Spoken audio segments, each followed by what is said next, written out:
welcome back. At this point, you should have something similar to this. Now, if it doesn't look exactly the same, that's fine.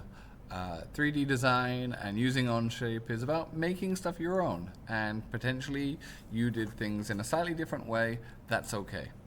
This is my dice, and I use the techniques that we have used so far to make my dice. But again, if yours doesn't look the same, feel free to edit it, feel free to go back, change it, take your time on it. Practicing these simple techniques is going to serve you well as we go deeper into more challenging Onshape tools later on. Also, you can note on the side, I've been naming all of my sketches and my extrudes as I've gone, so that if I want to edit the side with 5 holes on the sketch, I can click on this, and the extrude, I can click on this.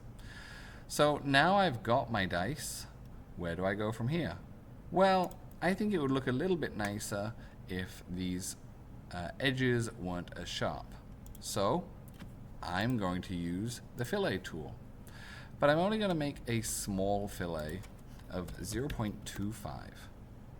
And I'm going to do this along every edge all around my cube. And this is to just make sure that those edges are not as sharp and as pointy as they could have been. Now potentially you think, oh, 0.25 isn't quite enough.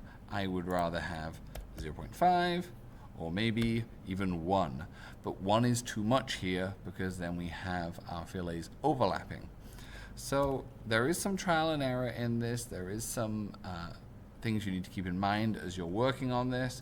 And I would suggest not having your fillets overlapping into the edges of your dice holes. Also, we want to avoid this, so don't click on an entire face.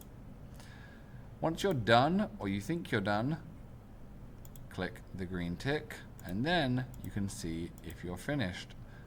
I've made an error here. I've missed this edge. So I'm going to bring back my features. I'm going to go to my fillet. I'm going to edit it. And just like with everything else, just go back, edit, make the addition you want or removal you want, click the green tick, and now it's up to date. And that's how to finish off and fillet and make our dice nice and smooth around the edges to finalize it.